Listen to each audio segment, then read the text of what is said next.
invite your attention this morning to the Gospel of Matthew, chapter 15. All right, sir. The Gospel of Matthew, chapter 15, and we're going to concentrate on verses 21 through 28. Amen.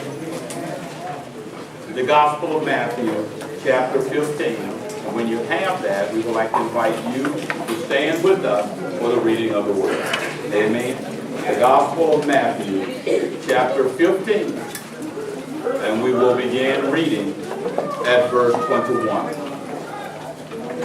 Then Jesus went thence and departed into the coast of Tyre and Sidon. And behold, a woman of Canaan came out of the same coast and cried unto him, saying, Have mercy on me, O Lord, thou son of David. My daughter is grievously vexed with the devil. But he answered her not a word.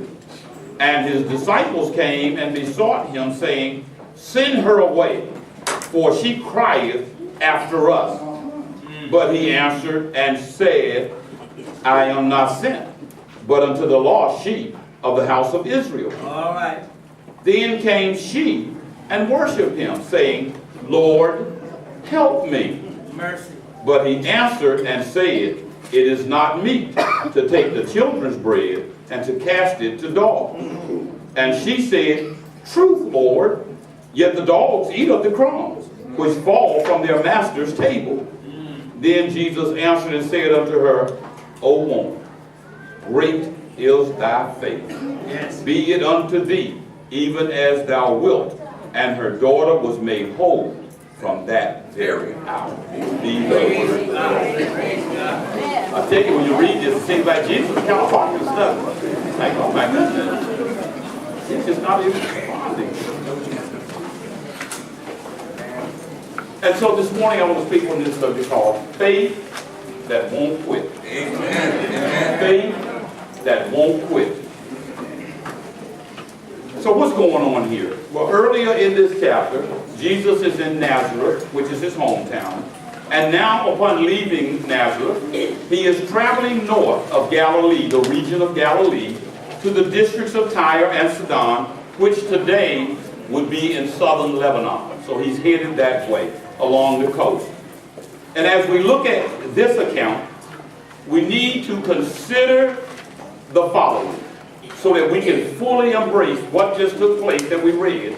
Consider this. First, who is this woman that would come to Jesus like this? Who is she? Secondly, let's look at how Jesus responded to her. And then lastly, let's look at the end result of this woman who had no hope. In Mark chapter 7, in terms of background, verse 26, Mark also talks about this woman. He tells us that she is a Greek, but she's not Greek in terms of her birth. Greek is the term used for Gentile. She is a Gentile. He specifically identifies her as Syro-Phoenicia, which is from the area of Syria and Phoenicia, or today she was right from the area right along where Syria comes together and forms the border with Lebanon. That's the place. And this is where Jesus was headed. She was an idol worshiper. She worshipped the goddess Astarte, who was the goddess of nature. She's a woman who is well outside of the Abraham covenant. As far as the Jews were concerned, being outside of the covenant that God had established with Israel, she's an outcast. As far as they're concerned, she's a sinner from a people of sinners. The book of Ephesians would describe her this way, as being an alien from the commonwealth of Israel and a stranger from the covenants of promise, having no hope and without God in the world. That is the definition of a Gentile. So given who she was, why would she expect any response at all from Jesus? Why should she expect a response? Considering who she was, a Gentile and a woman. Why should Jesus even pay her any mind? But as we all know, when we're reading scripture, we have to look for two people. We always have to look for Jesus and yourself. I'm going to give you a hint. The woman is talking to Jesus. So we are never, so we must be. So all of us, she represents all of us this morning. She represents the spiritual condition of all mankind. She's a woman with no hope and a woman apart from God. Amen? And that's who we are. We, by definition, are sinners apart from God. And she is coming to Jesus. So look how Matthew describes her in chapter 15, verse 22. He says, behold, a woman of Canaan came out of the same coast and cried unto him, him being Jesus. And this is what she had to say to Jesus. Have mercy on me, O Lord, thou son of David. My daughter is grievously vexed with the devil.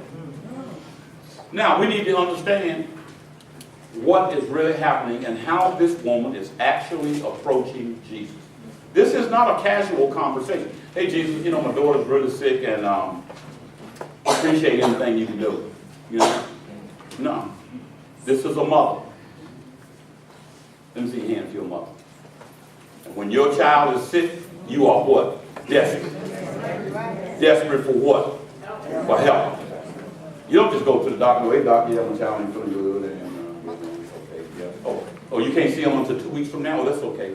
Appreciate it. As long as I got an appointment. No. Mothers want their child seen when? Now. Right now. Right now. Because mothers are desperate, right here. They want help for their child now. So you got to understand how this woman comes to Jesus. Now, again, reading doesn't convey the urgency and the desperation of her cry. Okay? So if I get a little loud, please attribute it to my loud mouth. Y'all know loud anyhow. So we have here coming to Jesus, and the first thing she says is, have mercy. Have mercy. Now, that's what King James, and that's the translation. Okay? Remember, the Bible was not written in English. So in English, the translation, they put, have mercy. What she actually said was, Elio! Elio is an expression which is used to demonstrate a person's frustration and desperation. This woman didn't see a solution at all to what was happening to her daughter. Elio assumes that her need has not been met and that there is no one that can meet her need. Elio assumes that the person who is in need is desperate, but the person they are appealing to have everything that they need. You see why she spoke to Jesus? She's been to the doctor. She's been to the soothsayers. But then she sees Jesus. Elio! She screams. As a matter of fact, that word in Greek is actually from the cry of a raven. You ever heard a raven shriek? It's not a no. That's what that expression is taken from. She's crying out. And also implied in the word Elio, so it's not just have mercy, is the fact that she also understands that the person that she is appealing to, she does not deserve his attention. She had no reason. That's why she cried out to him. Because everywhere Jesus went, he was always thronged with crowds. Like the woman with the issue of blood. People are pressing. People are desperate. And out of desperation, Jesus is their only hope. So they are pressing. They are screaming. They are doing everything they can to get his attention. Because they know that he is able. They know that Jesus has everything that they need. See, that's how you and I are supposed to come to Jesus. We come as a person completely, 100% unworthy of even his attention. much less him doing something for you. Who do you think you are? You're not supposed to command the attention of God. You're nothing. You're a sinner standing in the way of God's wrath. But this woman, she didn't come to Jesus demanding anything. She came out of desperation because she wanted help for her daughter. This is a desperate woman. Amen. That's how a mother goes to the doctor. Mothers don't go into doctors' offices being polite. They go in out of desperation. They demand your attention. But as we examine this desperate woman, crying out desperately, screaming to the top of her lungs, trying to get her voice heard above all the crowd out there, because everybody wants who? Jesus. Everybody wants Jesus. Y'all know how we do. Come on, y'all sit there looking at me. Y'all know how we do when we go to the ball game. And you see somebody out there on the field, you know. You just holler, Kiki! And you try to scream over, and all those people, and you up there hollering, Kiki! You just want Kiki to do what? Hit a home run. You want her to know that you are there. You're trying to get her attention over the noise of hundreds of people. And if you want to be heard, you got to scream. Do you understand? You see the picture? All these people around Jesus. You got one woman elbowing her way through the crowd just to touch the hem of his garment. You got another woman back there screaming to the top of her lungs, trying to get his attention. Everybody is trying to get his attention. Why? Because we are a desperate people. And she needed help. So in our language, she's crying, have mercy, have mercy. Not for herself, but for somebody else. My mama prayed for me. Amen. Mama ain't shed now tear for mama. If her pillow was wet with tears, it was for you and your trifling self.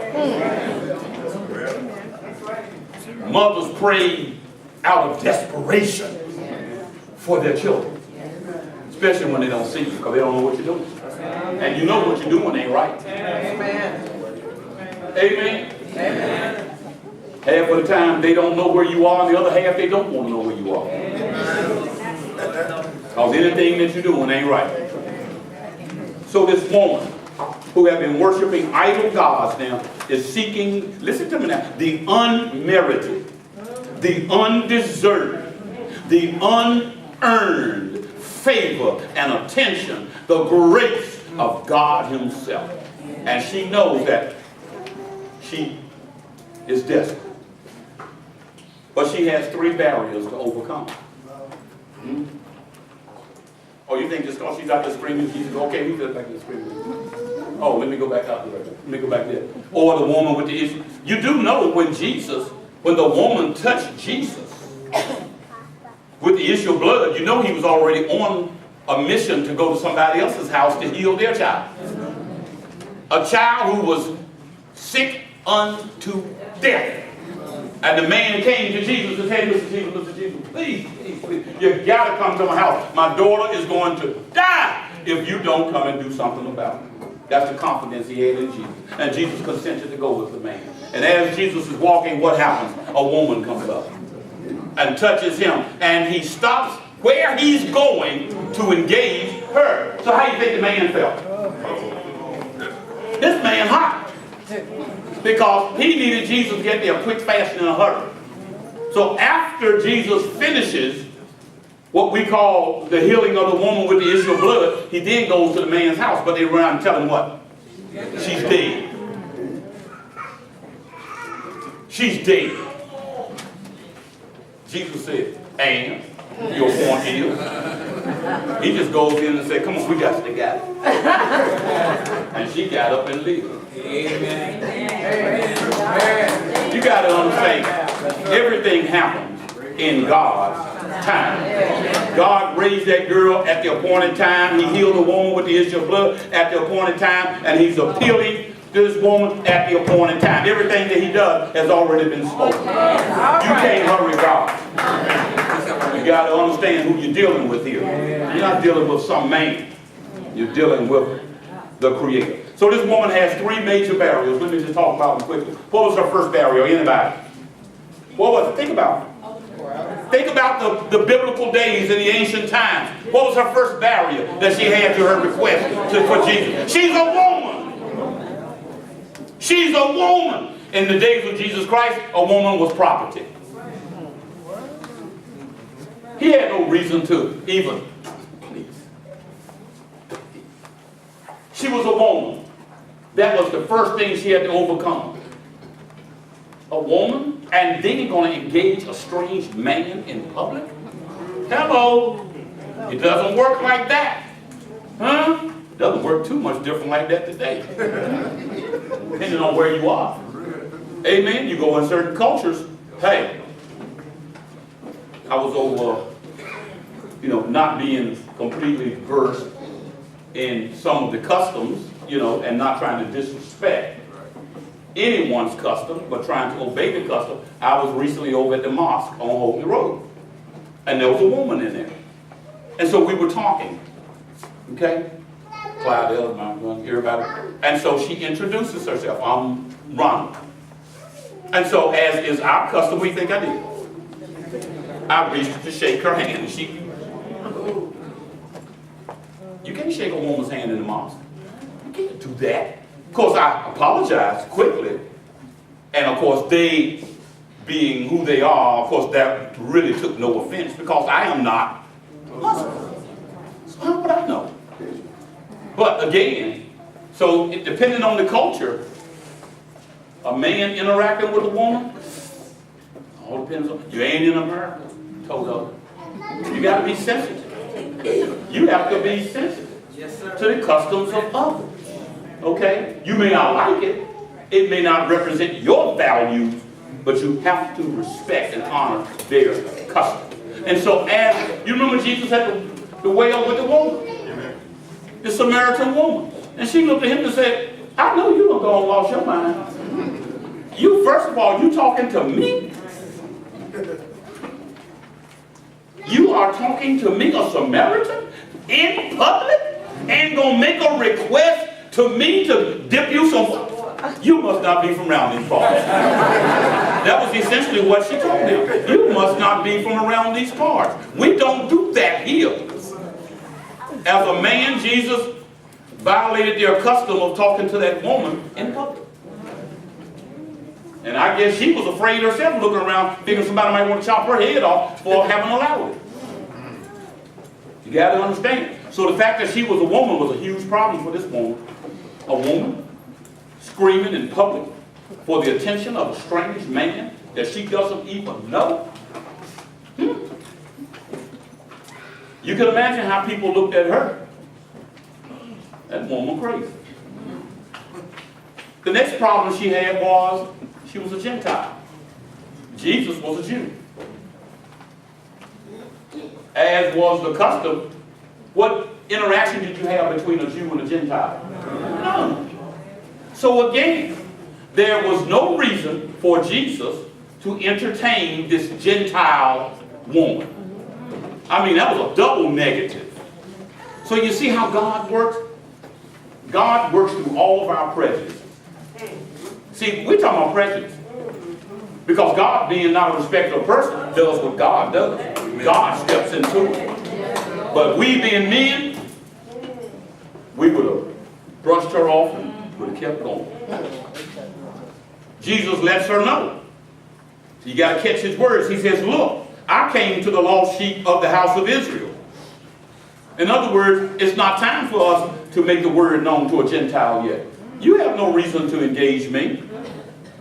Thirdly, she was a Canaanite. You remember the Canaanites. What's the name of the promised land? Canaan land. Jews hated Canaanites because they were the ones who engaged Israel when they were trying to cross the Jordan River. Those were the people in Jericho. These were people that Israel was not fond of at all. They were pagan worshipers who lived in the promised land. But then again, Jesus, being God, knowing the prejudices and the ignorance of a man, makes this a teachable moment. See how he works? Jesus is always teaching. So Jesus seizes the teachable moment in the midst of all of this ignorance. Because this particular scripture is about the woman of great faith. A woman of great faith. Only one other place in scripture is somebody described to have had great faith. It's only recorded about two people. One is this woman. The other was the centurion who said, I'm not worthy for you to come in my house. All you got to do is what? Speak it. He said, if you just speak it, I know my servant's going to be made whole. And Jesus marveled and said, good Google movie. Now ain't that something? Here I've been walking with these disciples all this time, and the only thing he ever said about their faith was what? Little faith.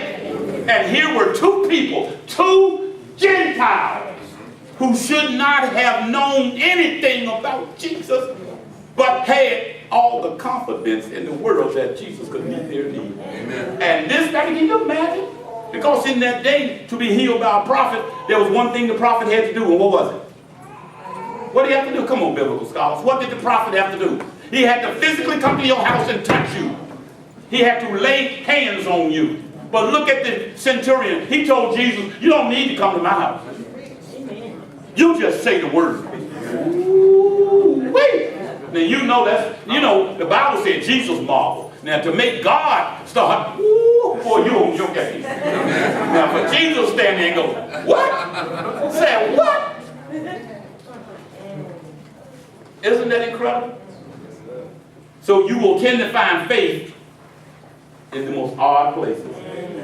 And where you should find faith, it ain't there. Yeah, they will always show me another sign. But here were Gentiles who said, you the man. And here we saying, really? This woman of great faith, like the centurion was a Gentile, they don't fit the Jews' description of a person who deserves to be blessed by God. But we know that if you want to be blessed by God, you must have faith. For without faith, it is impossible to please Him. We think we can be blessed with a little razzle and a little dazzle, a little pocket change, and get on your knees just temporarily. No. These are people who said, I am fully persuaded that this man can do all that he said.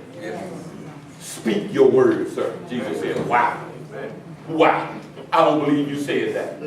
This woman, at the end, look at the end result. Jesus commends her for not faith, but great faith.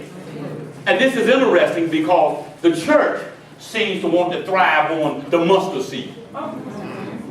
We seem to think the mustard seed of faith is the end state. That's what God called us to. No, God called us to great faith. But we're satisfied with an itty bitty smidgen. Just a little bit. Just a little dab will do. But this woman, Jesus, for Jesus to take a tenth, and tell her great faith, because he hadn't seen anything like that. Do you know 5 times in the scriptures, the disciples who had walked with Jesus, talked with Jesus, slept with Jesus, studied with Jesus, all 5 times he used the word little faith. Oh, ye of little faith. And yet he tells this woman, great faith, because of your great faith, let it be unto you as you will. Lord, help me, Jesus. When I read it, I just couldn't believe it. So Jesus is using this moment with this woman as a teachable moment for the disciples and for us. He says, y'all need to take notice of this woman. The first thing we learn from the woman is that God blesses those who are desperate. He blesses those who have a desperate faith. A desperate faith for God to be in their life and for their help. Look at how this story even starts. It starts with Elio! This woman is screaming to the top of her lungs, trying to get the attention of Jesus Christ. Because her daughter is grievously vexed, that's how she describes it, with a devil or a demon.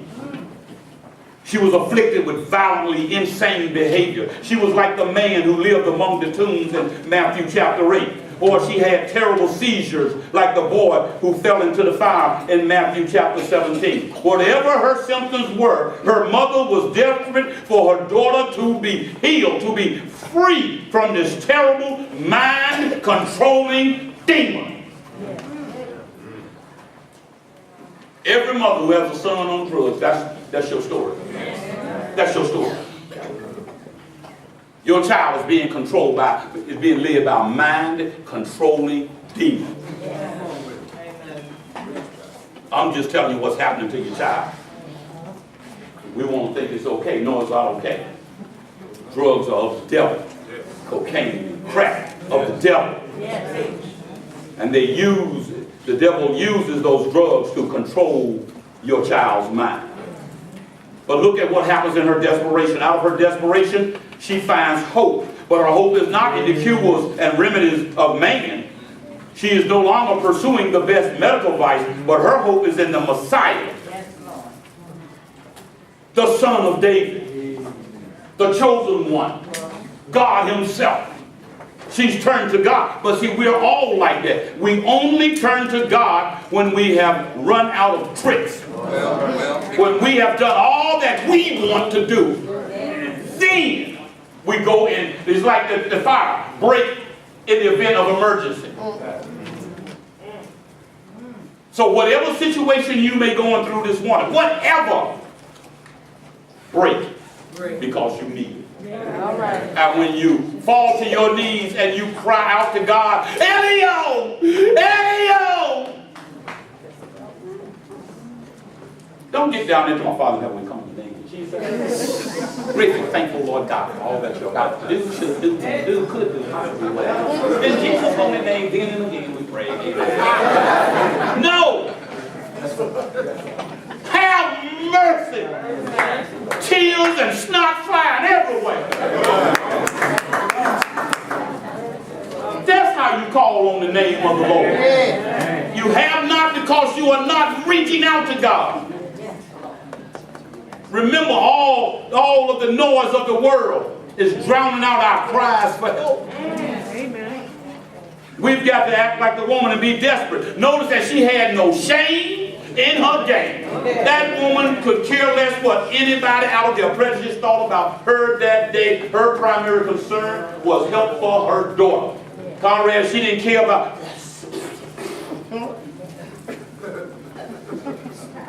See, sometimes we don't want people to know we're Christians. If you're a believer in Jesus Christ, raise your hand. Yeah, we do. Hand get about waist high. Don't want people to know that you're a believer in Jesus Christ.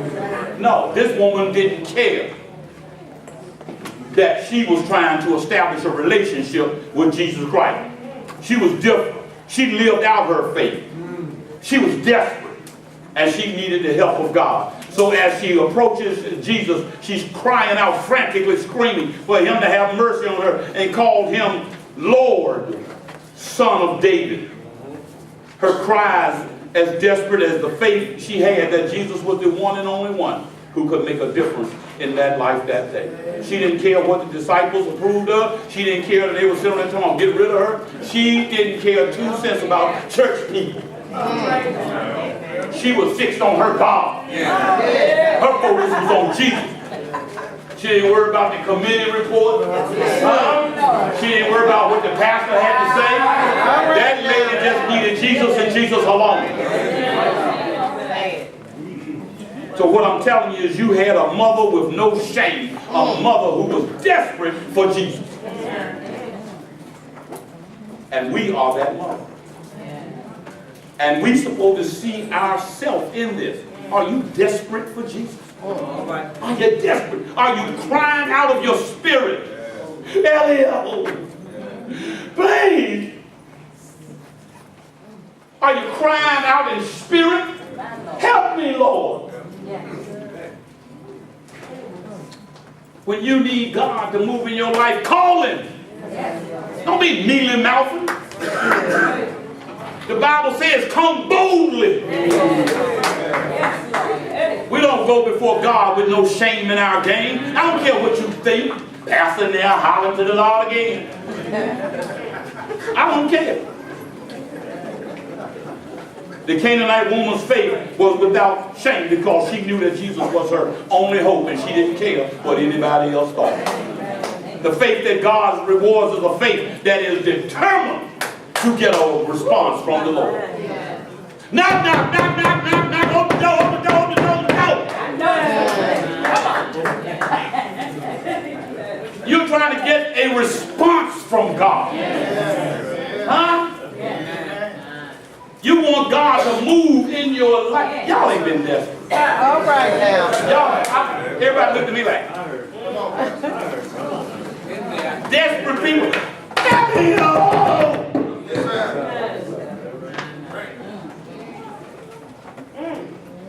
And then look at Jesus' response.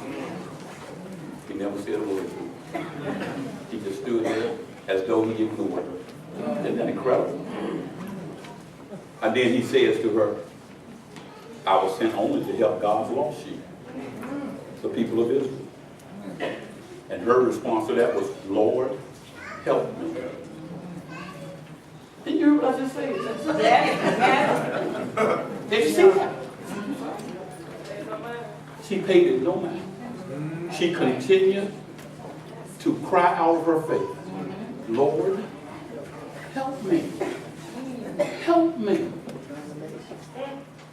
So some of the greatest lessons of faith are learned when God appears to be silent.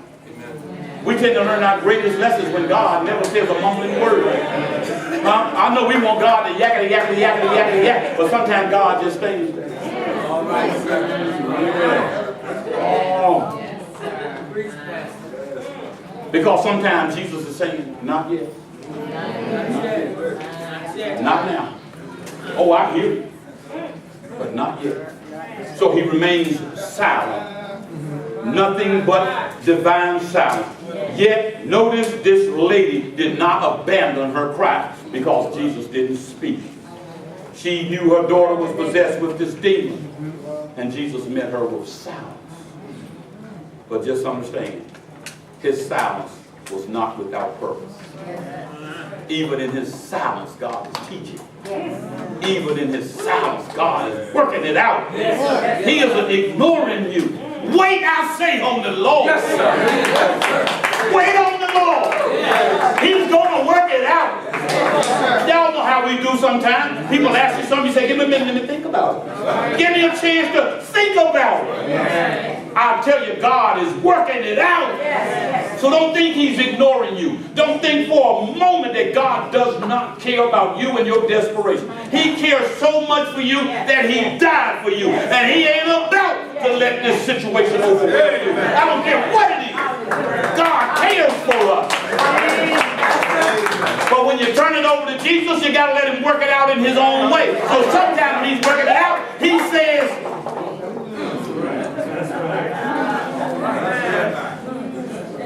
huh? And know that I'm God. He's working it out. He wasn't silent because he was unconcerned for this woman. Jesus knew her heart. He knew her story. He knew what was going on in her faith. He knew that. But God was allowing this situation to come to the full glory of God. He had to. So, but notice, because Jesus didn't speak, notice this woman did not become discouraged. She didn't translate that silence as, oh well. This woman had a faith that won't quit. This woman was not going to leave until he responded. So she responded to Jesus in the way that she knew how, and that was to have faith in God. Oh, she didn't stop. This woman said, he's working it out in her heart. Oh, she didn't back away. I'm going to finish here. This woman continued to believe, but God was maturing her faith. He was developing it. He was helping her so that he knew very soon that her faith was going to manifest itself. He said, oh, y'all wait. The coup de grace is about to happen. Just stand back and watch it. Oh, this thing is about to explode. So not only does she have faith without shame, but she has faith without fear of what people thought about her. Because this woman was so desperate, she threw herself prostrate on the ground. And began to do what? To worship. See, I know sometimes we say we worship the Lord, amen. But this woman demonstrated how much she loved God. And what did she do? She laid herself out flat on the ground at his feet. See, sometimes we think we can stand eye to eye with God. We think we're equal to God. No. That position demonstrated that she was low. That's humility. She wasn't even worthy to call him. She's a Gentile. She's a woman. She's a Canaanite. But this woman believed that Jesus was the Son of God. And she continued to ask Jesus. And on top of a faith without shame or fear, she showed a faith that would not quit. Because she continued to press Jesus Christ. Help me. Help me. Help me. I know that it's not right to give the food off the table to the dogs. But even the dogs, sir, will eat the crumbs that fall to the floor. Now, you got to understand the expression in that Gentiles were considered to be dogs. What this woman was saying was this: I know I can't come in the temple. Come on. Because I'm a Gentile. Yes, sir. Yes, sir. But I can put my head to the wall. And I heard a word here, and I heard a word there. And I was licking and lapping, and I ate up every crumb that I managed to hear about a man named Jesus.